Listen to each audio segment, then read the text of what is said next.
अस्सलामुअलैकुम वरहमतुल्लाहि वबरकातुहू। अज़ीज़ तलबा, मैं मोहम्मद शहज़ाद ख़ान आप तमाम ही का अपने इस चैनल में एक बार फिर आप तमाम ही का खैर मकदम करता हूँ। आप तमाम ही का तहे दिल से इस्तकबाल करता हूँ। उम्मीद करता हूँ आप तमाम ही खैर आफियत से होंगे और ये भी उम्मीद करता हूँ कि आप एग्ज़ाम की तैयारियों में जुटे हुए होंगे।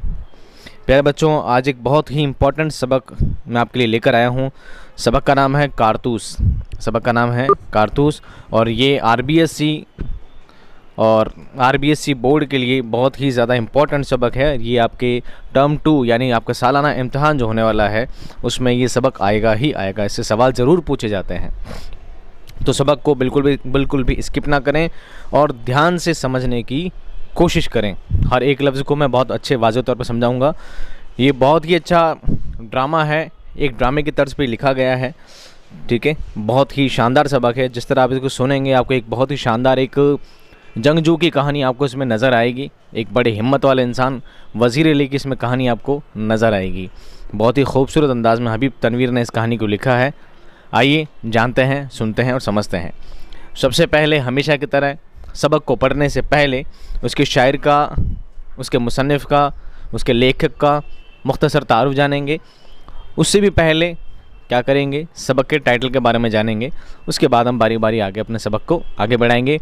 अगर अभी तक भी आपने हमारा चैनल सब्सक्राइब नहीं किया है तो प्लीज़ चैनल को सब्सक्राइब करें, अपने दोस्तों में ज़रूर शेयर करें ताकि वो भी इससे फ़ायदा उठा सकें। सबक नंबर 21, कारतूस। कारतूस कहते किसे हैं? कारतूस कहते हैं बंदूक की गोलियों को। किसे कहते हैं बेटा? बंदूक की गोलियों को कारतूस कहा जाता है। अब यहाँ कारतूस लफ्ज़ क्यों लिया गया, सबक का नाम कारतूस ही क्यों रखा गया, ये सब बातें आपको कहानी में जानने को मिलेंगी। जब कहानी बिल्कुल ख़त्म होगी तो लास्ट में पता चलेगा कि हाँ, कारतूस इसका नाम क्यों रखा गया, कारतूस इतना इम्पोर्टेंट क्यों रखा गया। बंदूक भी रखा जा सकता था, है ना। एक बहादुर जंगजू वज़ीर अली की कहानी है तो वज़ीर अली की कहानी भी रखा जा सकता था, पर कारतूस ही क्यों, ये बात आपको जानने को मिलेगी। आइए पहले हम सबक के मुसन्निफ़ के बारे में जानते हैं।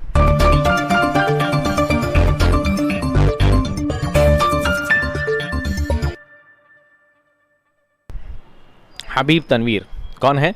हबीब तनवीर, जिन्होंने सबक को लिखा है। 1923 था 2009। 1923 में आपका जन्म हुआ था और 2009 में करंटली ही आपकी क्या हुई है, वफ़ात हुई है। हबीब तनवीर का असल नाम हबीब अहमद ख़ान और तनवीर तखल्लुस है। तखल्लुस जानते हैं आप?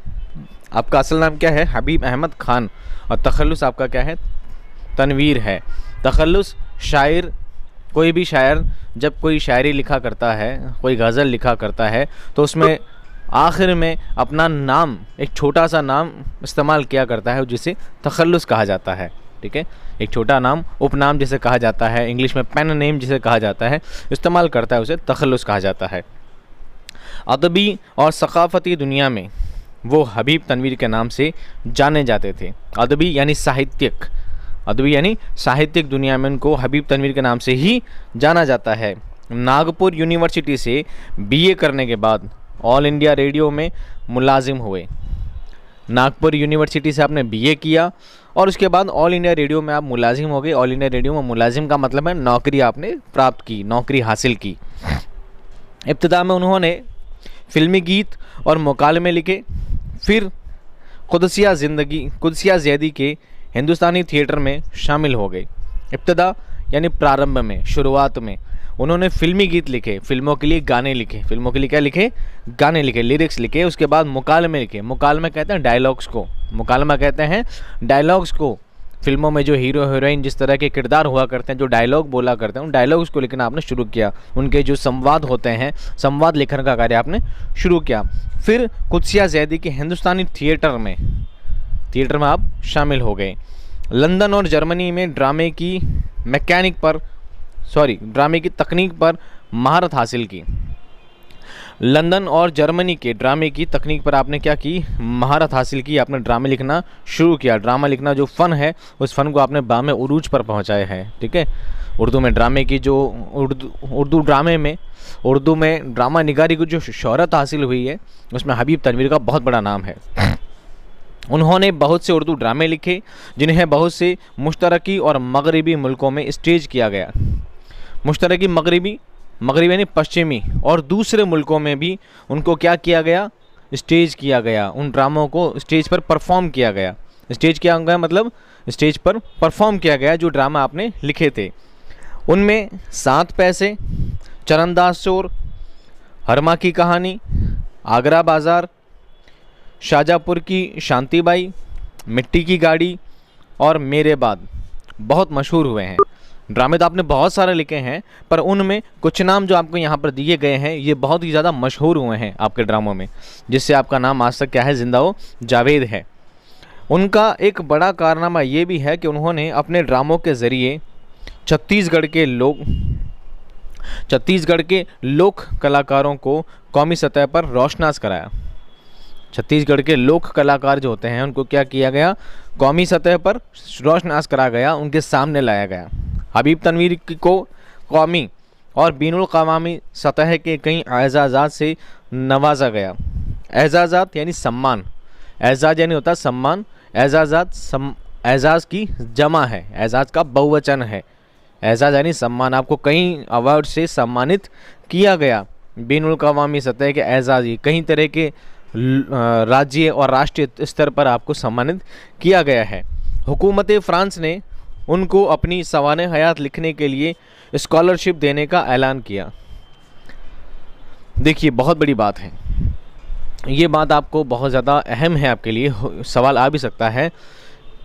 हुकूमत फ़्रांस ने यानी फ़्रांस की हुकूमत ने, फ़्रांस की सरकार ने क्या किया है, आपको सवाने हयात लिखने के लिए, सवाने हयात कहते हैं जीवनी को, सवाने हयात कहते हैं जीवनी को, अपनी जीवनी खुद नविश्त लिखने के लिए, अपनी खुद की आप बीती, अपनी जीवनी खुद लिखने के लिए क्या किया गया, स्कॉलरशिप देने का ऐलान किया, उनको पैसे देने का। आप सोचिए आपकी ज़िंदगी किस तरह गुजर रही है, आपकी ज़िंदगी में पढ़ाई है, लिखाई है, घर में रहन सहन का तरीका है, और आपके साथ ज़िंदगी में बहुत उतार चढ़ाव आते हैं। अभी आप छोटे बच्चे हो, जैसे जैसे आप बड़े हो जाओगे वैसे वैसे ज़िंदगी में कई उतार चढ़ाव आपकी ज़िंदगी में आने वाले हैं, इसमें कोई शक शुबा नहीं है, है ना। ज़िंदगी में उतार चढ़ाव सभी के आते हैं, और जब इंसान बहुत ही ज़्यादा ज़िंदगी के उतार चढ़ाव से अपनी ज़िंदगी जिया करता है तो उसकी ज़िंदगी में बहुत से ऐसे मरहले भी आते हैं, कई ज़िंदगी में ऐसे चरण भी आते हैं जब वो बातों को सीखता है, तजुर्बा करता है कि हाँ मुझे यहाँ पर ये काम नहीं करना चाहिए था तो शायद आज ये ना होता, या मैंने उस वक्त सही फ़ैसला लिया था, उसका नतीजा मैं आज अच्छा भुगत रहा हूँ, उसका आज अच्छा नतीजा मुझे मिला है। ऐसी बहुत सी बातें होती हैं। तो इंसान क्या करता है, जो लोग इतने पहुँचे हुए होते हैं, जिन्होंने अपनी ज़िंदगी को बहुत ज़्यादा बारीकी से देखा है, समझा है, वो लोग अपनी जीवनी लिखते हैं। ऐसे बहुत से लोग हैं जिन्होंने अपनी जीवनी लिखी है खुद ने, और बाद में लोगों ने उनको पढ़ा है और काफ़ी कुछ दर्स हासिल किया है, काफ़ी कुछ शिक्षाएं प्राप्त की है कि ना इंसान को अपनी ज़िंदगी में इन चीज़ों का ख्याल रखना चाहिए। गांधी जी ने लिखी है, और भी बहुत सारे लोग हैं जिन्होंने अपनी अपनी जीवनी लिखी है। लेकिन यहाँ पर बताने वाली बात क्या है, हर इंसान जब जीवनी लिखता है वो अपनी खुशी से लिखता है, अपनी खुद की मर्ज़ी से लिखता है, और उसके बाद वो शाया होता है, प्रकाशित की जाती है।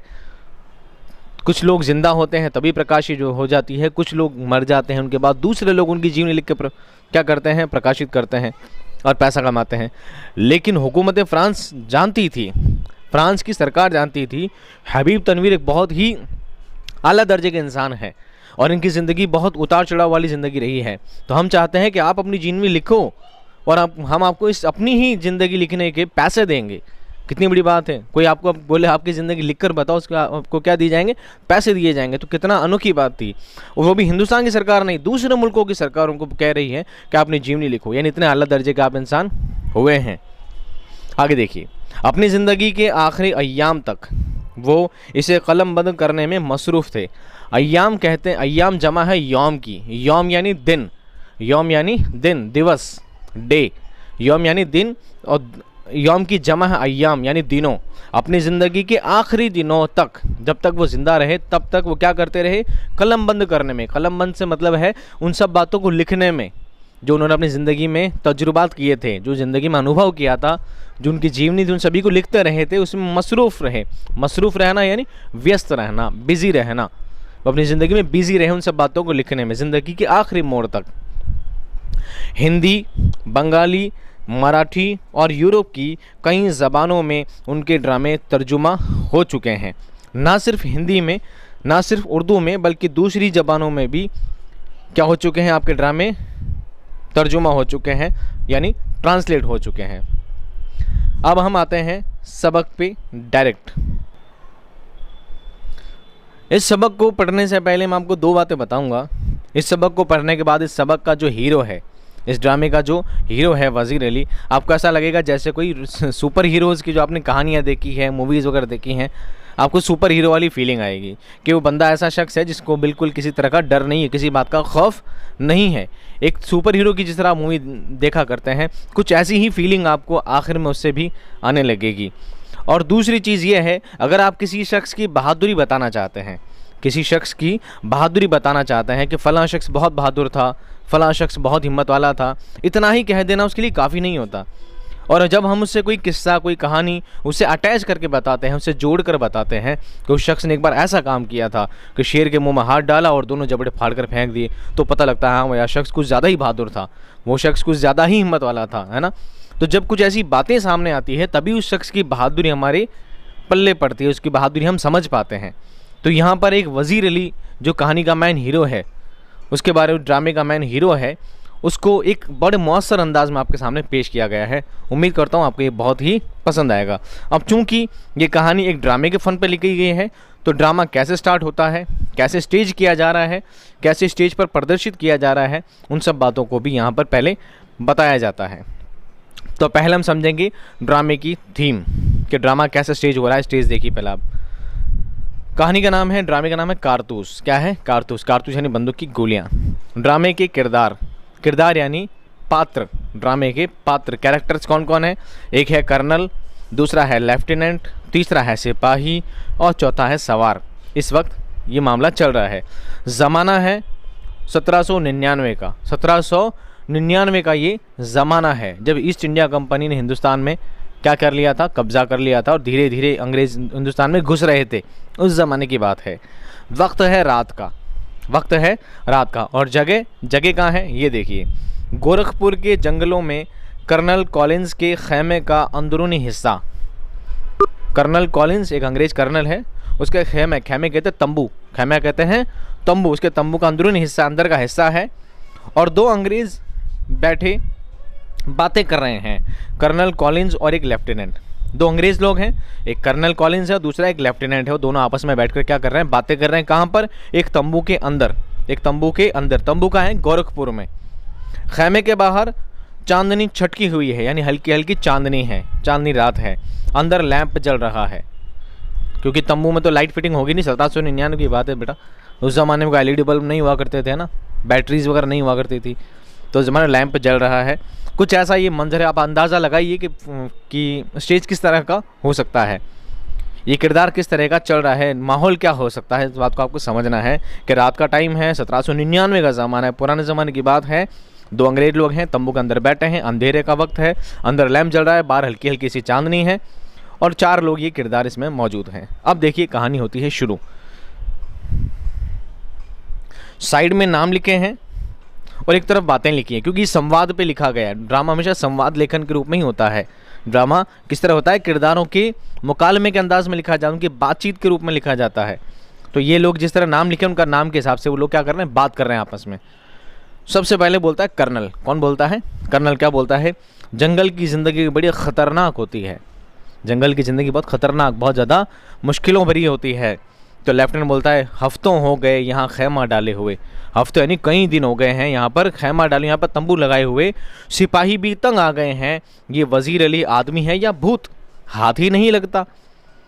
किसके बारे में बात चल रही है? वज़ीर अली के बारे में। वज़ीर अली कौन है? कहानी का मेन हीरो है, मैं आपको पहले बता चुका हूँ। और ये दोनों अंग्रेज़ लोग बैठकर किसके बारे में बात कर रहे हैं? वज़ीर अली के बारे में बात कर रहे हैं। ये जंगल में तंबू लगा कर बैठे हैं, जंगल में टेंट लगा के बैठे हैं, सिपाही बाहर खड़े हैं, अंग्रेज़ लोग तंबू में बैठे हैं और बातचीत कर रहे हैं कि वज़ीर अली पकड़ में आए तो हमारा मकसद क्या हो? पूरा हो, ऐसी इनकी इच्छा है।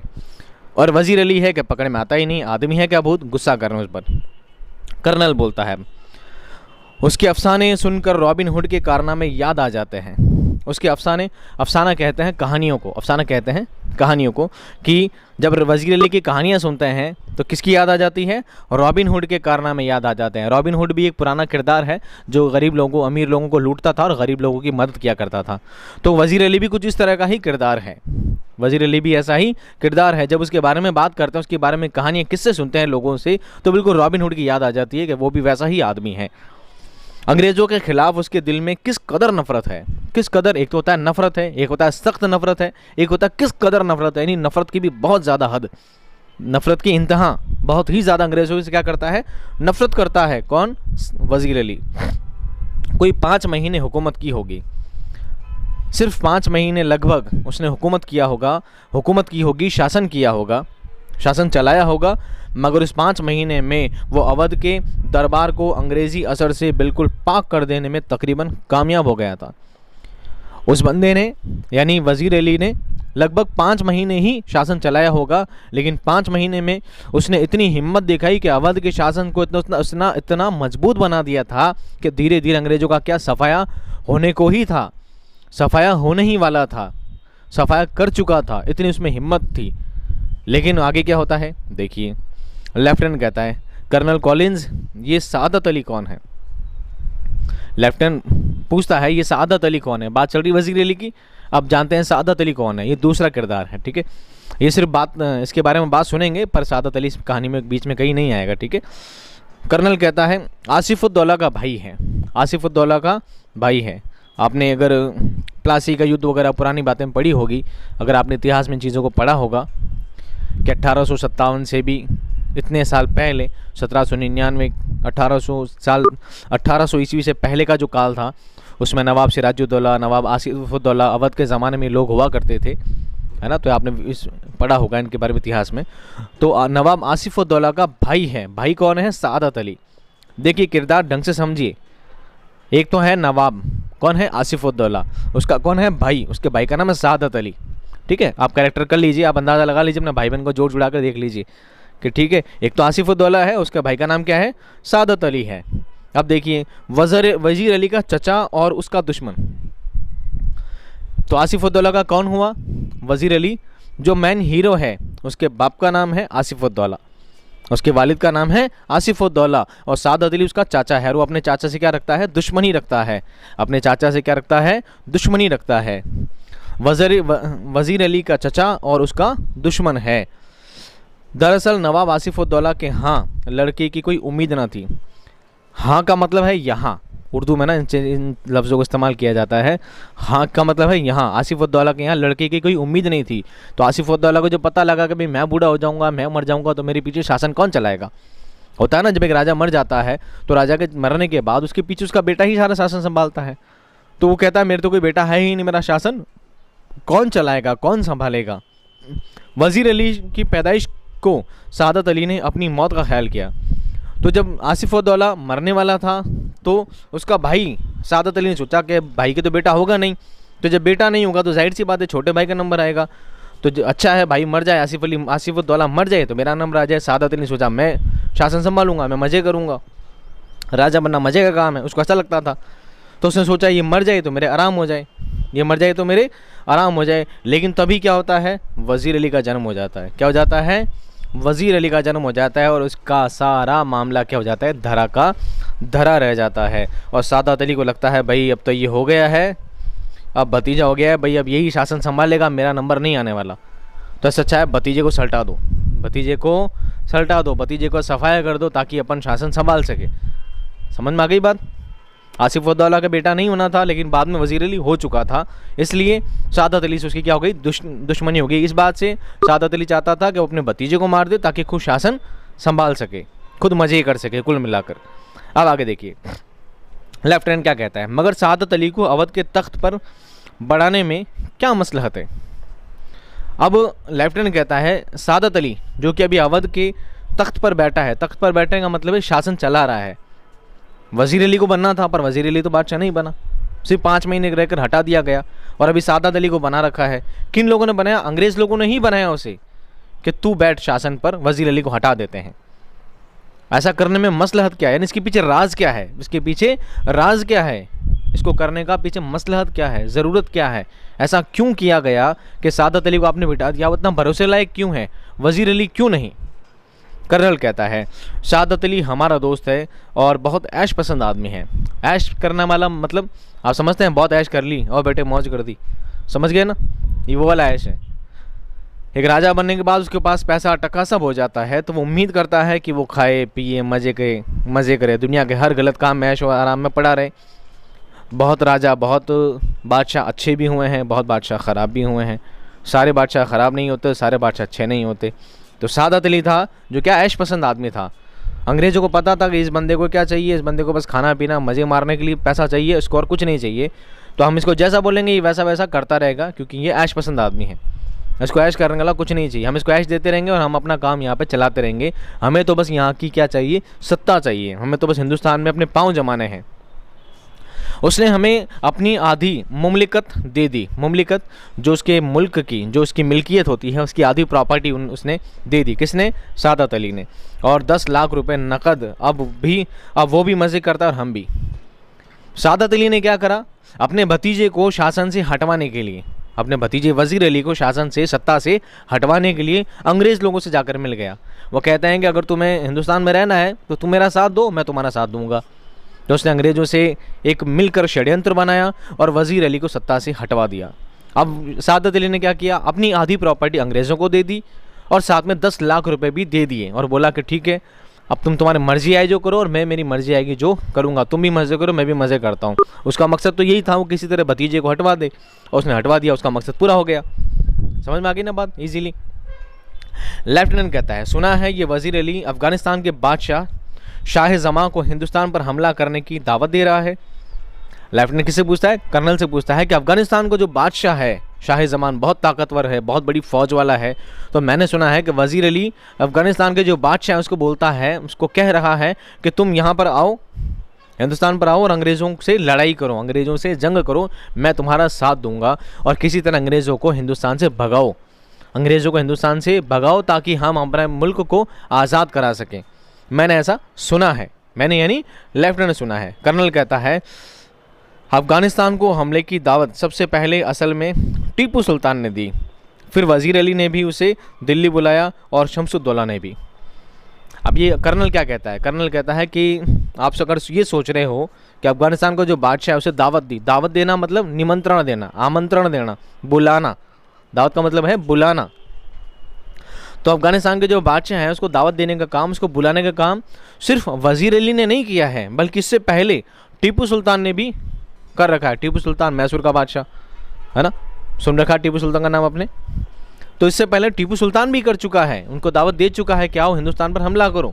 और टीपू सुल्तान के साथ ये बात शमसुद्दौला भी कर चुका है। शमसुद्दौला भी शासक हुए हैं, उन्होंने भी इसका निमंत्रण दिया है कि आओ हिंदुस्तान पर आकर हमला करो और किसी तरह अंग्रेज़ों को यहाँ से भगाओ ताकि हम अपने मुल्क को आज़ाद मुल्क पा सके।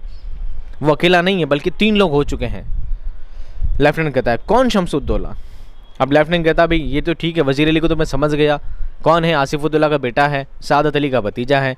दूसरा टीपू सुल्तान, उसके बारे में भी जानते हैं कि मैसूर का शासक है। अब ये शमसुद्दौला कौन है? ये नया नाम कहाँ से आ गया? कर्नल कहता है, नवाब बंगाल का निस्बती भाई, बहुत ख़तरनाक आदमी है। बंगाल का जो नवाब है, निस्बती भाई, निस्बती कहते हैं क्या ना, मुँह बोली बहन होते हैं ना, मुँह बोली बहन, मुँह बोला भाई, तो निस्बती भाई है उसका, ठीक है, और बहुत ख़तरनाक आदमी है। कौन? शमसुद्दौला। लेफ्टिनेंट क्या कहता है? इसका तो ये मतलब हुआ कि कंपनी के ख़िलाफ़ सारे हिंदुस्तान में एक लहर दौड़ गई है। लेफ्टिनेंट क्या सोचता है? इसका मतलब तो ये हो गया है कि टीपू सुल्तान भी है ना चाहता है कि अफ़गानिस्तान का बादशाह आ जाए, हमला कर दे, शाह जमा। इस तरह शमसुद्दौला भी चाहता है कि वो अफ़गानिस्तान का बादशाह हमला कर दे, और वज़ीर अली तो है ही। तो ये 3 दुश्मन तो हैं ही, और चौथा दुश्मन हमने और खड़ा करने की वो तैयारी कर रहे हैं। इस तरह 1 2 3 4 और इस तरह 2-4 लोग और खड़े हो गए। तो ऐसा तो नहीं है कि हिंदुस्तान में एक लहर दौड़ गई है, हिंदुस्तान में एक लहर दौड़ गई है और ये सभी मिलकर हमारे अंग्रेज शासन को क्या करना चाहते हैं? नेस्त नाबूद करना चाहते हैं, अंग्रेज़ों को हमेशा के लिए यहाँ से भगाना चाहते हैं। कर्नल बोलता है, जी हाँ, बिल्कुल सही सुना बापू जी, यहाँ पर अंग्रेज़ों का सफाया होने वाला है, क्योंकि इन सभी लोगों ने क्या कर ली है? हिम्मत कर ली है, एकजुट होने की तैयारी कर रहे हैं। और अगर ये कामयाब हो गई तो बक्सर और प्लासी के कारनामे धरे रह जाएंगे और कंपनी जो साख लॉर्ड क्लाइव के हाथों हासिल कर चुकी है, लॉर्ड वेलेस्ली के हाथों वो सब खो बैठेगी। अब ये दोनों सवाल, ये जो लाइन है ना, ये 2 पंक्तियाँ जो लिखी हैं, जो सेंटेंस लिखे हैं, ये आपके इतिहास से अटैच हैं। ये कह रहे हैं कि हाँ जी हाँ, जो आप सोच रहे हैं बिल्कुल सही बात है। अगर ये सब मिलकर एक हो गए तो हाँ ज़रूर बात है कि हम क्या करेंगे, अंग्रेज़ों का ऐसे सफाया हो जाएगा। अभी क्या कह रहे हैं, और अगर ये कामयाब हो गई और इन तीनों की तिकड़ी, इन तीनों की चौकड़ी, जो भी लोग मिल रहे हैं, इन तीनों चारों के यूनिटी अगर हो गई, एकता हो गई, और इन सब लोग अगर अपने मकसद में कामयाब हो गए तो क्या होगा, बक्सर और प्लासी के कारनामे धरे रह जाएंगे। बक्सर का युद्ध और प्लासी का युद्ध, ये क्या है, अंग्रेज़ों के युद्ध हैं। अंग्रेज़ जब हिंदुस्तान में आए थे तो हिंदुस्तान में बक्सर की लड़ाई हुई थी और प्लासी की जो लड़ाई हुई थी, इन दोनों में क्या मिला था, अंग्रेज़ों को अंग्रेज़ ये जंग जीत गए थे। तो अंग्रेज़ों को बड़ी शोहरत मिल गई थी कि हाँ अब हम हिंदुस्तानियों को हराने के काबिल हो गए हैं। हम क्या करेंगे, इन लोगों में फूट डालेंगे और एक एक करते करते इन सभी शासकों को इनके पद से हटाते जाएंगे और धीरे धीरे हम पूरे हिंदुस्तान को क्या बना लेंगे, ग़ुलाम बना लेंगे।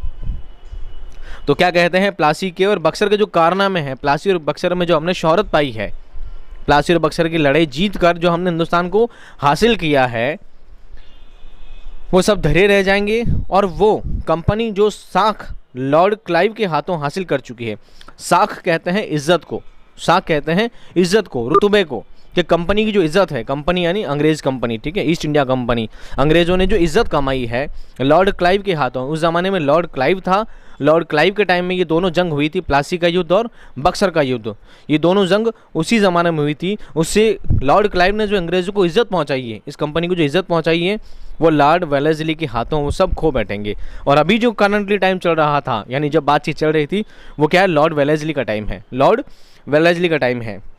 ये लॉर्ड का मतलब आप यूँ समझिए, आज के टाइम में मुख्यमंत्री होते हैं, प्रधानमंत्री होते हैं, तो कंपनी के भी बड़े लॉर्ड हुआ करते थे, जो बड़े मेन अधिकारी हुआ करते थे, उनको लॉर्ड कहा जाता था।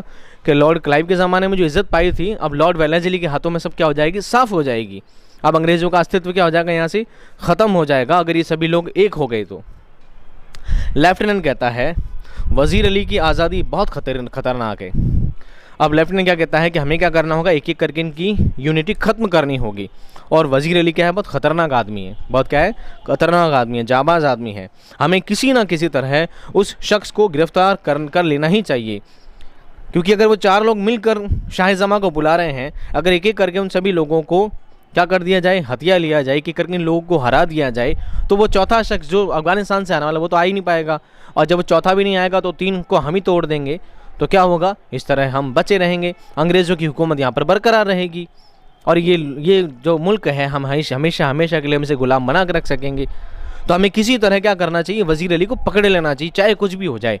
बहुत जाबाज आदमी, हिम्मत वाला आदमी, बस पकड़ो इसको, कुछ भी दिमाग लगाओ, शाम दाम दंड भेद कुछ भी करो, बस इसे पकड़ो। कर्नल कहता है पूरी एक फ़ौज लिए उसका पीछा कर रहा हूँ और बरसों से वो हमारी आंखों में धूल डाले, इन्हीं जंगलों में फिर रहा है और हाथ नहीं आता।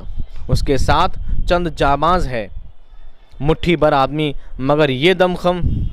क्या कहता है, आप तो कह रहे हो पकड़ लो, किसको कह रहे हो, लेफ्टिनेंट साहब को कह रहे हैं कर्नल, आप तो कह रहे हो पकड़ लो, और पकड़ें कैसे, पूरी फ़ौज लेकर बैठा हूँ मैं उसके लिए। ऐसा नहीं कि दो आदमी लगा दिए जाओ उसको पकड़ के लेकर आ जाओ, ऐसा नहीं है। बहुत जाबाज आदमी, बहुत ही योद्धा आदमी है वो, और बरसों से हमारी आंखों में धूल झोंक रहा है, इसी जंगल में घूमता फिरता है, इसी जंगल में ही घूम रहा है, फिर रहा है, लेकिन आराम से घूमता फिरता है, और पूरी एक फ़ौज लगा दी है, लेकिन वो किसी को पकड़ में नहीं आता, इतना जाबाज आदमी है।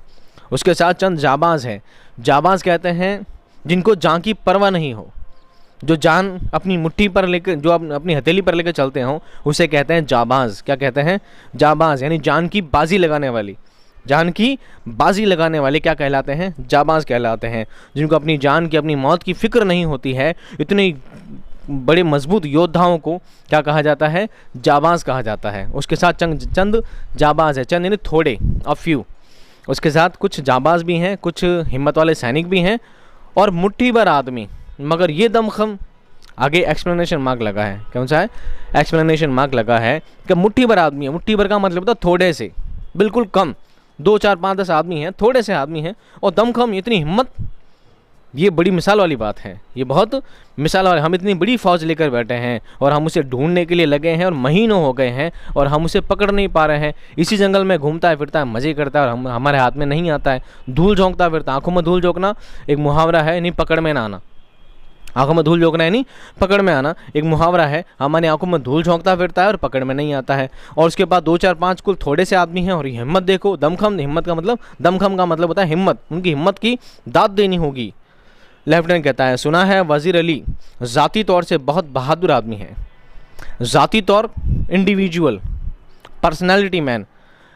लेफ्टिनेंट क्या कहता है कि ऐसा नहीं है कि वो सिर्फ दिमाग से ही शातिर है, मैंने सुना है वो ज़ाती तौर पे ही बहुत बहादुर आदमी है। अगर पर्सनली देखा जाए तो बहुत बहादुर आदमी है। वो अकेला भी काफ़ी लोगों से लड़ सकता है, इतनी हिम्मत उसमें है, मैंने ऐसा सुना है। किसके बारे में? वजीर अली के बारे में। और वजीर अली कौन है? इस ड्रामे का हीरो है। कर्नल कहता है बहादुर ना होता तो यूं कंपनी के वकील को कत्ल कर देता। अब सवाल देखिए, अगर बहादुर नहीं होता तो कंपनी का जो वकील है उसको यूं ही कत्ल कर देता क्या? कंपनी का एक वकील मार दिया उसने, ये बात वो कहना चाह रहे हैं। कैसे? अगर बहादुर नहीं होता तो इतना ईजी है कि कंपनी का वकील को मार दिया, अंग्रेज वकील को मार दे, वो बहुत बहादुर आदमी साहब, आपको पता नहीं है। लेफ्टिनेंट बोलते हैं ये कत्ल का क्या किस्सा हुआ था कर्नल? अब लेफ्टिनेंट को तो पता भी नहीं कौन सा वकील मरा और किसको कत्ल किया गया, किसको मार दिया गया, किसका खून कर दिया गया, ये कत्ल का किस्सा क्या है, ये कत्ल वाला मैटर क्या है, कौन सा किस्सा, कौन सी कहानी भाई मुझे बताओ। अब कर्नल बताते डिटेल में कि मामला क्या था। सुनिए किस्सा क्या हुआ था। वजीर अली को माजूल करने के बाद हमने उसे बनारस पहुंचा दिया और 3 लाख रुपए सालाना वजीफ़ा मुकर्रर कर दिया। वजीफ़ा कहते हैं स्कॉलरशिप को, वजीफ़ा कहते हैं स्कॉलरशिप को।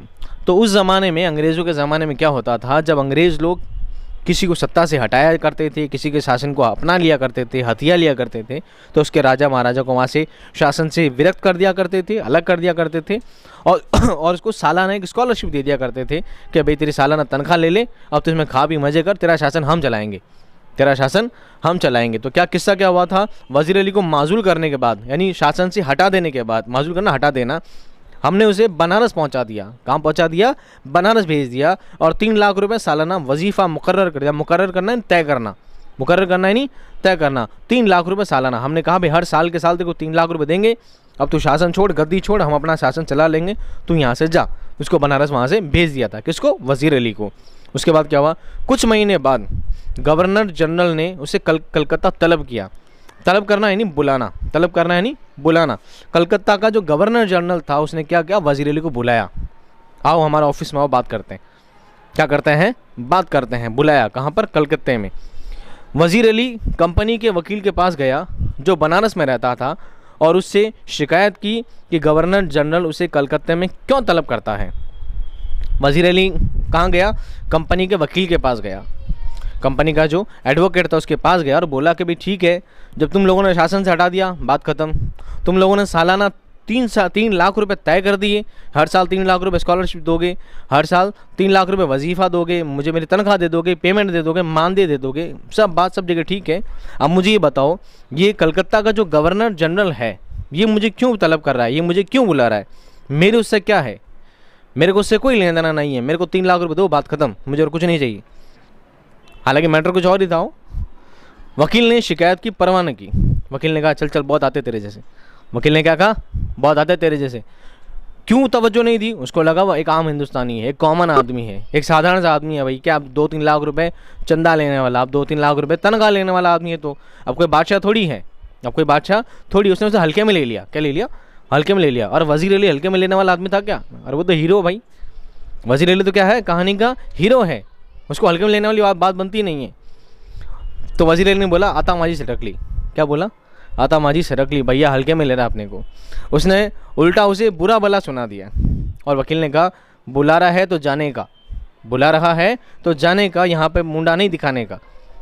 उसको उल्टा से उल्टा बुरा भला उसको कह दिया। किसे? वज़ीर अली को।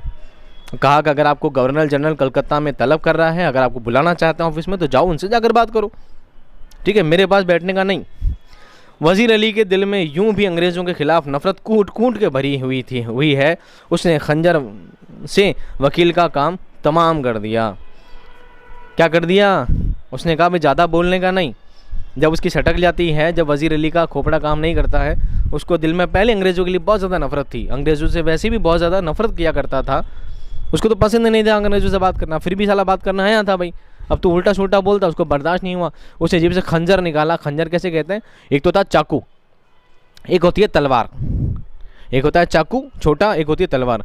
चाकू और तलवार के बीच का एक साइज़ का एक चाकू और हुआ करता है, इसे खंजर कहा जाता है। चाकू से थोड़ा बड़ा होता है और तलवार से थोड़ा छोटा होता है, और एक बार में आदमी का काम तमाम हो जाता है, यानी एक बार में एक झटके में आदमी क्या हो जाता है, साफ़ हो जाता है। ठीक है, तो उसने क्या कर दिया, वकील का काम तमाम कर दिया, पूरी बात उसने बता दी। किसने? कर्नल ने। लेफ्टिनेंट और भाग गया। क्या करा? भाग गया। उसका मार के कहाँ गया? भाग गया क्या? लेफ्टिनेंट ने पूछा कर्नल से, कर्नल अपने जान निसारों समेत आजमगढ़ की तरफ भाग गया। अपने जान निसारों, वही जो जान की परवाह नहीं करते हैं, जान निसार, जो जान निसार कर सकते हैं, जो जान को न्यौछावर कर सकते हैं, जो अपनी ज़िंदगी को न्यौछावर कर सकते हैं, उनके साथ आजमगढ़ की तरफ भाग गया। आजमगढ़ के हुक्मरानों ने उन लोगों को अपनी हिफाजत में घाघरा तक पहुंचा दिया। अब ये कारवां जंगलों में कई साल से भटक रहा है। यानी उस बंदे को, उस वकील को खंजर से मार दिया, काम तमाम कर दिया। उसके बाद क्या हुआ? उस अपने जानिसारों के साथ, अपने योद्धाओं के साथ आजमगढ़ चला गया। आजमगढ़ के हुक्मरानों ने, आजमगढ़ के बादशाहों ने, वहाँ पे हुक्म करने वालों ने क्या किया? उसे हिफाजत में रखा और घाघरा पहुँचा दिया। कहाँ पहुँचा दिया? घाघरा पहुँचा दिया। अब ये कारवां, अब इन लोगों का झुंड, इन लोगों के दोस्तों के जो समूह है, ये कहाँ है? कई सालों से इस जंगल में, कई सालों से भटक रहा है, जंगलों में घूम रहा फिर रहा है। लेफ्टिनेंट, मगर वजीर अली की स्कीम क्या है? स्कीम कहते हैं योजना। उसकी ख्वाहिश क्या? वो चाहता क्या है? जंगल में घूम घूम के क्या कर लेगा? वो चाहता क्या है? मुझे ढंग से बताओ। कर्नल, स्कीम यह है कि किसी तरह नेपाल पहुंच जाए, अफ़गानी हमले का इंतज़ार करे, अपनी ताकत बढ़ाए, सादत अली को माजूल करके खुद अवध पर कब्ज़ा कर ले और अंग्रेज़ों को हिंदुस्तान से निकाल दे। अब आप पूछ रहे हो कि उसकी ख्वाहिश क्या है, वो चाहता क्या, उसकी स्कीम क्या है? उसकी स्कीम यही है। वो क्या चाह रहा है? जंगल में घूमता है आराम से, और जंगल में घूमता घूमता कहाँ जाता है? नेपाल पहुँचना चाहता है। कहाँ पहुँचना चाहता है? नेपाल पहुँचना चाहता है। उसके बाद चाहता है कि अफ़गानी हमले का इंतज़ार करे। अफ़गानिस्तान के जो बादशाह हैं, शाह-ए-जमां, उसको बुलाया है। तो जिस दिन अफ़गानिस्तान का बादशाह आ जाएगा लड़ाई करने, जंग करने अंग्रेज़ों के खिलाफ़, उस दिन वो भी सामने आ जाए, अपनी ताकत बढ़ाए, अपने दोस्तों को और बढ़ाए, अपने समूह को बढ़ाए, अपनी फ़ौज को बढ़ा रहा है वो धीरे धीरे। ठीक है, ये उसकी क्या बोलते हैं, उसकी योजना है, उसकी स्ट्रैटेजी है। सादत अली को माजूल करके, माजूल करना यानी तख्त से हटाना, माजूल करना तख्त से हटाना, सादत अली के चाचा को तख्त से हटाना चाहता है, करके खुद अवध पर कब्जा कर ले। अवध का जो बादशाह है, अवध की जो सत्ता है, अवध की जो गद्दी है, उस पर वो वापस बैठना चाहता है और अंग्रेज़ों को हिंदुस्तान से निकाल दे। अंग्रेज़ लोगों की जो सरकार है, अंग्रेज़ लोगों ने जो हिंदुस्तान में कब्जा किया है, उनको हमेशा हमेशा के लिए हिंदुस्तान से निकालना चाहता है। कौन? वज़ीर अली। लेफ्टिनेंट बोलता है, नेपाल पहुंचा तो कोई ऐसा मुश्किल नहीं, मुमकिन है पहुंच गया हो। अगर नेपाल पहुंच गया है तो कोई मुश्किल नहीं है, उसके लिए पहुंच भी गया हो, क्या पता पहुंच सकता है वो, ऐसी हिम्मत है उसमें। कर्नल क्या कहता है, देखिए। कर्नल कहता है, हमारी फ़ौजें और नवाब सादत अली के सिपाही बड़ी सख्ती से उसका पीछा कर रहे हैं। हमें अच्छी तरह मालूम है कि वो इन्हीं जंगलों में है। एक गोरा सिपाही तेज़ी से दाखिल होता है। अब क्या है? तंबू लगा हुआ है। ये क्या है? एक ड्रामा स्टेज चल रहा है। एक तंबू लगा है, एक टेंट लगा है, टेंट में लैंप लगा है। वहाँ पर लेफ्टिनेंट और कर्नल दोनों आपस में क्या कर रहे हैं? बातें कर रहे हैं। क्या कर रहे हैं? बातें कर रहे हैं। दोनों बता रहे हैं एक दूसरे को कि वज़ीर अली क्या है, बहुत ज़्यादा हिम्मत वाला शख्स है और यहाँ पर आता इसी जंगल में घूम रहा है। एक गोरा सिपाही तब उनकी बातचीत के दौरान अंदर चला आता है। गोरा सिपाही क्या बोलता है? सर, लेफ्टिनेंट और कर्नल की बातचीत चल रही थी। ठीक है, इसी बातचीत के दौरान लेफ्टिनेंट ने कहा कि अगर तुम कहते हो उसकी स्ट्रैटेजी ये है, उसकी स्कीम ये है कि वो नेपाल पहुंचना चाहता है, तो हो सकता है अब तक पहुंच गया हो। वो तो बड़े हिम्मत वाला शख्स है, उसके पहुंचने में कौन सी मुश्किल है। तो कर्नल कहता है कि हमने सादत अली, यानी जो बादशाह इस वक्त हमने रखा है, नौकर के रूप में रखा है, जिसे हमने बना के रखा है, सादत अली के सिपाही और हमारी फ़ौज क्या है, सख्ती से उसका जंगल में पीछा कर रही है और हमने इस तरह के रास्ते बंद कर दिए हैं कि वो किसी भी तरह नेपाल नहीं पहुँच पाएगा। हम बहुत सख्ती से उसका क्या कर रहे हैं? पीछा कर रहे हैं। किसी भी तरह पकड़ में आया नहीं, हमने उसका काम तमाम किया नहीं। इस तरह की हमारी कोशिश है। ये बातचीत चल रही होती है, तभी अचानक एक गोरा सिपाही तेज़ी से दाखिल होता है। गोरा सिपाही नहीं, अंग्रेजों का एक सिपाही आ जाता है, अंदर आता है। कहाँ? तंबू के अंदर आकर क्या कहता है? गोरा सिपाही बोलता है, सर। सिपाही आते क्या बोलता है? सर। कर्नल उठकर, क्या बात है? इसी के डायलॉग चल रहे हैं, आप समझिएगा ना क्या सिचुएशन होती है। वो बोलता है सर, कहाँ बताइए, उठकर खड़ा होता है, फिर बोलता है क्या बात है? गोरा सिपाही दूर से गर्द उठती दिखाई दे रही हैं। गर्द, गर्द कहते हैं धूल को, गर्द कहते हैं धूल को। क्या हम देख रहे हैं, बाहर बैठे थे, हमने देखा दूर से क्या बहुत ज़ोरदार धूल उड़ रही है, हमें ऐसा नज़र आया है। कर्नल, सिपाहियों से कह दो कि तैयार रहें। सिपाही सलाम करके चला जाता है ना, सिपाही इस तरह हाथ ऊँचा करता है, अटेंशन, इस तरह का सलाम करता है और बाहर चला जाता है। कर्नल कहता है ठीक है, सिपाहियों से को तैयार रहे। हो सकता है कौन हो, वज़ीर अली का कोई आदमी हो सकता है कोई दूसरा शख्स हो जिसे हमें पकड़ना है। लेफ्टिनेंट, जो खिड़की से बाहर देखने में मसरूफ़ था, अब लेफ्टिनेंट तो बाहर, जब दोनों बात कर रहे थे कर्नल और सिपाही, तो लेफ्टिनेंट क्या कर रहा था, खिड़की से बाहर देख रहा था। तंबू में खिड़की हुआ करती है, ठीक है। गर्द तो ऐसी उड़ रही है कि जैसे पूरा एक काफिला चला आ रहा है, मगर मुझे तो एक ही सवार दिखाई देता है। लेफ्टिनेंट क्या कहता है, लग तो ऐसा रहा है कि धूल तो बहुत ज़्यादा उड़ रही है, जैसे कोई पूरा काफिला आ रहा है, पूरी एक फ़ौज की फ़ौज आ रही है हमारी तरफ, हमारे तंबू की तरफ, हमारे खैमे की तरफ दौड़े चले आ रहे हैं, पूरी फ़ौज की फ़ौज हम पर हमला करने आने वाली है, ऐसी धूल उड़ रही है। लेकिन ध्यान से देखता हूँ तो एक ही सवार नज़र आता है, सवार यानी एक ही घोड़सवार, एक घोड़े पे एक ही शख्स हमें नज़र आ रहा है कि आदमी नज़र आ रहा है। कर्नल खिड़की के पास जाकर, एक ही सवार है, सरपट घोड़ा दौड़ाए चला आ रहा है। कर्नल कहता हाँ बिल्कुल सही कह रहे हो, एक ही सवार है, सरपट यानी फटाफट तेज़ी से घोड़ा दौड़ा रहा है और हमारी तरफ ही चला आ रहा है। लेफ्टिनेंट, और सीधा हमारी तरफ ही आता मालूम होता है, और लग ऐसा रहा है कि कहीं और नहीं जा रहा है, कहीं किसी दूसरे रास्ते नहीं जा रहा है, बल्कि हमारे पास ही आ रहा है। कर्नल ताली बजाकर सिपाही को बुलाता है, ठीक है, कर्नल के इशारे हुआ करते हैं, ताली बजाकर क्या करते हैं, सिपाही बुलाते हैं, सिपाहियों अंदर आओ। कर्नल सिपाहियों से कहो कि उस सवार पर नज़र रखें कि ये किसी तरफ जा रहा, कि किस तरफ जा रहा है। सिपाही सलाम करके चला जाता है। कर्नल बोलता है सिपाहियों से क्या कहो कि उस पर नज़र रखे, जो शख्स सामने से आ रहा है नज़र रखे, कहाँ जा रहा है, किधर जा रहा है, चेक करो उसको, कौन है शख्स। सिपाही सलाम करता है और बाहर चला जाता है। लेफ्टिनेंट, शुबा की कोई गुंजाइश नहीं, तेज़ी से इसी तरफ आ रहा है। शुबा कहते हैं शक को, शुबा कहते हैं शक को, संदेह को, डाउट को।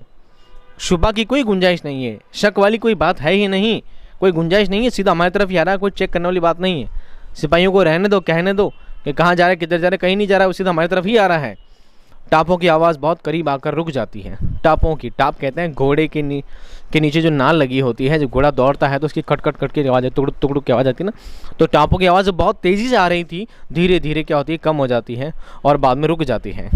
सवार बाहर से, मुझे कर्नल से मिलना है। अब बाहर जो सवार आया था ना, जो घोड़े पर बैठ कर आया था, वो शख्स बोलता है मुझे कर्नल से मिलना है। गोरा सिपाही चिल्लाकर, बहुत अच्छा, क्या बोलता है, बहुत अच्छा, वो हो कर्नल से मिलना तेरे को, तू हमारे से तो बात कर। सवार, भाई आहिस्ता बोलो, साला सवारी करके खुद आया है, ठीक है, अकेला खुद है, इतनी बड़ी अंग्रेजी की फ़ौज है, खौफ किसी बात करने, डर किसी बात करने, क्या बोलता है, भाई थोड़ा धीरे धीरे बोलो, मैं कुछ और कहना चाह रहा हूँ। गोरा सिपाही अंदर जाकर, हुजूर सवार आपसे मिलना चाहता है। कर्नल, भेज दो। वो बाहर वाला जो आदमी है क्या करना चाहता है, हमसे, आपसे मिलना चाहता है, वो कहता है मुझे कर्नल से मुलाकात करनी है, कर्नल से बातचीत करनी है। कर्नल कहता ठीक है, भेजो अंदर। लेफ्टिनेंट वज़ीर अली का ही कोई आदमी होगा। लेफ्टिनेंट बोलता अच्छा, ये कोई लग तो ऐसा रहा है जिसको वज़ीर अली का ही कोई आदमी हो, उसका ही कोई सिपाही हो सकता है, हमसे मिलकर उसे गिरफ्तार करवाना चाहता होगा। क्या करता होगा, ये लोग जंगल में भाग भाग कर क्या हो गए, थक गए होंगे। वज़ीर अली के जो सिपाही हैं जंगल में भटक भटक कर थक गए होंगे, हो सकता है एक सिपाही होगा उसका मिलने वाला, उसका योद्धा होगा, एक जाबाज होगा, जो क्या होगा, उस हमसे मिलना चाहता होगा और कहता होगा कि क्या करो, वज़ीर अली को पकड़ लो, उसी का कोई आदमी होगा। कर्नल खामोश सवार सिपाही के साथ अंदर आता है। कर्नल खामोश, चुप हो जाओ। सवार सिपाही के साथ अंदर आ जाता है और कहता है, सवार कहता है, आते ही पुकार उठता है, तन्हाई तन्हाई। सवार अंदर आता है और क्या बोलता है, तन्हाई तन्हाई, जिससे तखलिया, तखलिया भी आपने सुना होगा किसी फिल्मों मूवी में कि बादशाह बैठता होता, तखलिया, तखलिया मतलब एकांत, तखलिया मतलब एकांत। वो बोलता है जितने भी लोग हैं सबके सब बाहर चले जाओ, मुझे सिर्फ कर्नल से बात करनी है अकेले में। कर्नल कहता है यहाँ कोई गैर आदमी नहीं है, आप राज दिल कह दें। राज दिल, दिल का राज, दिल का राज, गुप्त बात। यहाँ पे कोई गैर आदमी नहीं, कोई दूसरा आदमी नहीं है, जो भी हमारी आदमी है, आप जो भी कहना चाहते हो दिल की बात अपने कह सकते हो। सवार कहता है, दीवार हमगोश दारद तन्हाई। अब क्या कहते हैं, सवार क्या कहता है, दीवार हमगोश दारद। ये फ़ारसी का जुमला है। किसका जुमला है, फ़ारसी ज़बान का जुमला है कि दीवारों के भी कान होते हैं, दीवारों के भी कान होते हैं। एक कहावत है, मुहावरा है, दीवारों के भी कान होते हैं। नहीं, बातें इस तरह चुपचाप करनी चाहिए, गुप्त बातों को इतना सीक्रेटली, इतना आहिस्ता से किया जाना चाहिए कि किसी को कानों कान खबर नहीं हो और वो बातें गुप्त की गुप्त ही बनी रहे, सीक्रेटली में बरकरार रहे। तो तन्हाई कर दी जाए, यहाँ पर सभी को बाहर भेज दिया जाए। कर्नल लेफ्टिनेंट और सिपाही को इशारा करता है, दोनों बाहर चले जाते हैं। जब कर्नल और सवार खैमे में तनहा रह जाते हैं तो ज़रा वक्फे के बाद सवार चारों तरफ देखकर कहता है, अब सवार बार बार कहता है तन्हाई तन्हाई, तो क्या करता कर्नल क्या कहता है, लेफ्टिनेंट को भी कहता है और सवार जो साथ में आता है सिपाही को भी कहता है, इशारा करता है चलो बाहर जाओ। इतना ही है, कुछ क्या कहना चाहता है, मैं भी सुन लेता हूँ उसकी बात, क्या कहना चाहता है। उनको बाहर भेज देता है, चलो तुम सब बाहर चले जाओ, मुझे बात करनी है इससे। शांति कर देता है, एकांत कर देता है पूरा। सवार, आपने इस मुकाम पर क्यों खैमा डाला है? अब सवार किससे पूछता है? जो सवार आता है ना, जो घोड़े पर बैठकर आता है सवार, वो सवार किससे पूछता है? कर्नल से पूछता है कि आपने यहाँ पे खैमा क्यों डाला है, इस बीच बयान जंगल में आपने तंबू क्यों लगा रखा है और कितने दिन तक यहाँ पर ऐसे पड़े रहोगे, आपने क्यों डाला है, वजह बताओ। कर्नल कहता है कंपनी का हुक्म है कि वजीर अली को गिरफ्तार किया जाए। कर्नल क्या कहता है? कंपनी का हुक्म है कि वजीर अली को गिरफ्तार करके, अरेस्ट करके उसको क्या बादशाह के सामने, कर्नल के सामने, लेफ्टिनेंट के सामने, लॉर्ड के सामने पेश करना है। हम बस वजीर अली को हथियाना चाहते हैं, वजीर अली को पकड़ना चाहते हैं, इसीलिए हमने जंगल में तंबू लगाया है पूरी फौज के साथ। सवार कहता है लेकिन इतना लाओ लश्कर के क्या मानी? लाओ लश्कर फौज, लाओ लश्कर कहते हैं फौज को, इतनी बड़ी सारी फौज का क्या मतलब है? आदमी तो एक ही है, एक आदमी को पकड़ के 2-4 आदमी जंगल में जाते, पकड़ के लेकर आ जाते, इतनी बड़ी फौज का क्या मतलब है? इतनी बड़ी फौज क्यों लगा रखी है? कर्नल कहता है गिरफ्तारी में मदद लेने के लिए, वजीर अली को गिरफ्तार करने के लिए, मदद लेने के लिए हमने इतनी बड़ी फ़ौज लगाई है कि हम उसे बिल्कुल किसी हालत में जाने नहीं देंगे। 2 नहीं 100 आदमी लगे, 1000 लगे, हम उसे पकड़ना ही पकड़ना है, इसलिए हमने इतनी बड़ी फ़ौज जंगल में लगा रखी है। सवार कहता है वजीर अली की गिरफ्तारी बहुत मुश्किल है साहब। सवार क्या कहता है? वजीर अली को पकड़ना क्या है, बहुत मुश्किल है साहब, आप तो बहुत बड़ी गलती कर रहे हो उसको पकड़ने की, बहुत मुश्किल है। कर्नल कहता है क्यों? सवार कहता है वो एक जाबाज सिपाही है। वो क्या है? एक जाबाज सिपाही है। जाबाज जिसको जान की भी फिक्र नहीं है, जो जान की बाजी लगाने वाला आदमी है, वो डरता नहीं है, बहुत भारी योद्धा है, किसी चीज़ का खौफ नहीं है उसके दिल में, किसी चीज़ से डरता नहीं है, यहाँ तक कि अपनी जान जाने से भी, मौत से भी डरता नहीं है। उसको पकड़ना इतना आसान नहीं है। कर्नल मैंने भी सुन रखा है, आप क्या चाहते हो? हाँ भाई, उसकी तारीफ़ों को पुल बांधना बंद करो, उसके बारे में तारीफ़ें करना बंद करो। तो पहले ही हमारी ठुकी पड़ी है, पहले ही हमारा दिमाग ख़राब हो रखा है बहुत ज़्यादा, ऊपर से तुम आकर उसकी और तारीफ़ें कर रहे हो, जले पर नमक लगा रहे हो। हाँ भाई मैंने भी सुना है, आप बताओ आप क्या चाहते हो, ये बताओ मुझे तो बस। सवार कहता है चंद कारतूस। सवार क्या कहता है? चंद, थोड़े कारतूस यानी गोलियाँ, मुझे कुछ नहीं चाहिए, बस थोड़ी सी गोलियाँ चाहिए बंदूक में डालने के लिए, ठीक है। कर्नल कहता है किस लिए? कर्नल कहता है किस लिए गोलियाँ चाहिए, दे देंगे भाई, पर बताओ वजह क्यों? सवार कहता है वजीर अली को गिरफ्तार करने के लिए। सवार कहता है तुमने इतनी बड़ी फौज लगा दी है और तुम नहीं ढूंढ पा रहे हो, मैं जाऊंगा, मुझे बस थोड़ी सी गोलियां दे दो, जहाँ मिल जाएगा वहीं शूट कर दूंगा, उसको पकड़ के लेकर आऊँगा आपके सामने, बस मुझे चंद कारतूस दे दो, चंद बंदूक की गोलियाँ दे दो थोड़ी सी। कर्नल कहता वाह ये लो 10 कारतूस, ये लो 10 कारतूस की बात से खुश हो जाता है। ठीक है भाई, कोई तो बंदा आया पकड़ने के लिए, अपनी मुट्ठी निकालता है, मुट्ठी भरता है और क्या करता है 10 कारतूस हाथ में पकड़ा, लो ये 10 गोलियां पकड़ो। सवार मुस्कुराते हुए शुक्रिया, मुस्कुराता है, खुश होता है और कारतूस लेकर क्या बोलता है? शुक्रिया आपका, बहुत बहुत धन्यवाद, आपने मुझे 10 कारतूस दिए, 10 गोलियाँ दी, अब देखो मैं जल्द से आपको क्या करता हूँ, वजीर अली को पकड़ के ला दूंगा। कर्नल आपका नाम क्या है? तो ये है कहानी का मेन मूड। सवार कहता है वजीर अली। वो पूछा आपका नाम क्या है? वजीर अली क्या बोलता है? सवार क्या बोलता है? मेरा नाम है वजीर अली, मैं हूँ वजीर अली, आपने मुझे कारतूस दिए हैं इसलिए आपकी जान बख्शी करता हूँ। वजीर अली इतना ख़तरनाक आदमी है, उसके सामने जो भी आता है किसी को छोड़ता नहीं है। अंग्रेज़ों के लिए तो सख्त नफरत रखता है दिल में, जहाँ भी दिख जाए उनको फ्री कर देता है, हमेशा के लिए ऊपर पहुँचा देता है। तो कहता है आपने मुझे कारतूस दिए, आपने मुझे गोलियां दी हैं, इसलिए मैं आपका शुक्रगुजार हूँ, आपको धन्यवाद देता हूँ, इसलिए मैं आपकी जान बख्शी करता हूँ, आपकी जान बख्शता हूँ, आपको इसलिए छोड़ रहा हूँ क्योंकि आपने मुझे गोलियां दी है, आपकी जान बख्श रहा हूँ। ये कहकर बाहर निकल जाता है। टापों का शोर सुनाई देता है। कर्नल सन्नाटे में हक्का बक्का खड़ा है। लेफ्टिनेंट अंदर आ जाता है। क्या होता है? अब जो सवार आता है यानी वजीर अली जो अंदर आता है, कारतूस ले लेता है, जिसके लिए पूरी फौज लगा रखी है, वो खुद आता है, चंद गोलियां लेता है, जेब में डालता है और वापस चला जाता है। और वो बंदा खड़ा का खड़ा ही हक्का बक्का यानी स्तब्ध रह जाता है। उसको समझ में ही नहीं आता, बोलूँ तो बोलूँ क्या, कहूँ तो कहूँ क्या। 10 गोलियां मैंने इसको अपने हाथ में दे दी वज़ीर अली को, जिसके लिए पूरी फौज लगा रखी है, खुद अपने ही हाथों से गोलियां दे देता है और वो घोड़ा लेकर वापस निकल जाता है। फिर क्या होता है, लेफ्टिनेंट अंदर आ जाता है। लेफ्टिनेंट अंदर आकर पूछता है कौन था, क्या पूछता है, कौन था। कर्नल कहता है, दबी ज़बान में अपने आप से कहता है, एक जाबाज सिपाही, और पर्दा गिर जाता है, यानी इस चीज़ का पर्दा गिर जाता है। हबीब तनवीर दबी आवाज़ में क्या कहता है, अपने आप से कहता है, एक जाबाज सिपाही था। जैसा उसने उसकी तारीफ़ें सुन रखी थी, वज़ीर अली क्या है, एक जाबाज सिपाही है, वही बात वो मन ही मन में कह देता है, कौन था, एक जाबाज सिपाही था। हिम्मत देखिए उस बंदे की, जिसके लिए मैंने पूरी फ़ौज लगा रखी है, वो खुद उस फ़ौज में घुस जाता है, मुझसे गोलियां मांगता है, गोलियां हाथ में लेकर निकल भी जाता है और हम कुछ नहीं कर पाते। उसकी हिम्मत का जवाब देखिए आप, उसकी हिम्मत का जवाब देखिए, उसकी हिम्मत की तारीफ़ किस तरह की जाए। अगर वो ये बोल देता कि हाँ वो वज़ीर अली था, चिल्ला चिल्ला कर हमारी तरह बेवकूफ़ हुई थी जब, और वो तो वज़ीर अली था, मेरे से गोलियाँ लेके भाग गया भाग गया भाग गया, पकड़ो पकड़ो पकड़ो, अगर ऐसा बोल देता तो सोचिए उसकी कितनी इंसल्ट हो जाती। उसकी क्या हो जाती, इंसल्ट हो जाती, उसकी बेइज्जती हो जाती उसकी, कि वज़ीर अली तेरे सामने आया, तूने गोलियाँ दी, तूने भगा दिया उसको। अब उसकी इंसल्ट हो जाती तो क्या करता वो, उसकी तो बस क्या कहते हैं लगी पड़ी है आज तो, उसके मुंह से कुछ निकल नहीं पा रहा है, वो हक्का बक्का रह गया है, और कुछ बोले तो इंसल्ट हो जाए, कुछ बोले तो बेइज्जती हो जाए, वो कुछ बोल भी नहीं पा रहा है। वो लेफ्टिनेंट पूछता कौन था, वो मन ही मन में कह देता है एक जाबाज सिपाही, जैसा मैंने सुना था वो बिल्कुल वैसा ही था, उसको पकड़ना बिल्कुल मुश्किल नहीं नामुमकिन है। जिस तरह डॉन को 11 मुल्क की पुलिस ढूंढ रही है, पकड़ना नामुमकिन है, कुछ ऐसा ही हाल हमारे वज़ीर अली का है।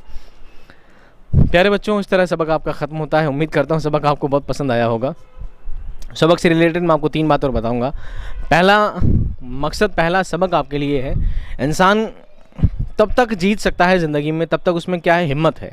क्या है, हिम्मत है। हिम्मत की कीमत है, एक कहावत, हिम्मत की कीमत है। हिम्मत की क्या है, कीमत है। इंसान में हिम्मत होनी चाहिए, इंसान में एक जज्बा होना चाहिए, और इंसान को वो जज्बा, वो हिम्मत उसको कहाँ से कहाँ ले जाती है। वो लोग जो हिम्मत नहीं कर पाते हैं, वो लोग जो डरे रह जाते हैं, सहमे रह जाते हैं, वो अपनी ज़िंदगी में कुछ नहीं कर पाते हैं। अगर ज़िंदगी में कुछ भी चाहिए, कुछ भी चीज़ हासिल करनी है, कोई भी कामयाबी हासिल करनी है, तो इंसान में सबसे ज़्यादा ज़रूरी है हिम्मत।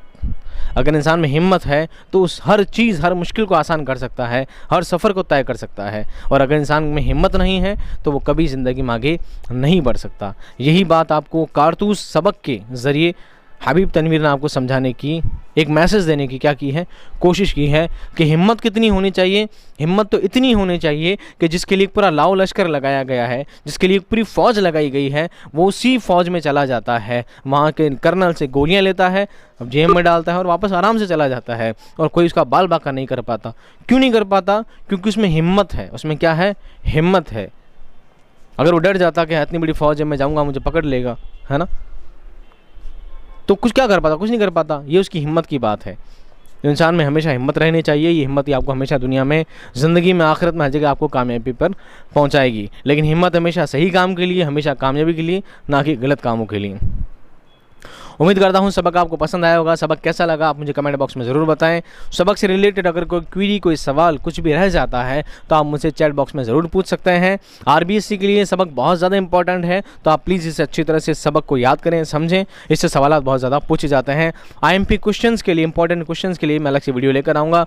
तब तक खुश रहिए, आबाद रहिए, और एग्ज़ाम के लिए क्या चीज़ चाहिए, एग्ज़ाम में आपको अच्छी तैयारी के लिए किन चीज़ों की ज़रूरत है, आप मुझे चैट बॉक्स में ज़रूर बताएँ। खुदा हाफ़िज़।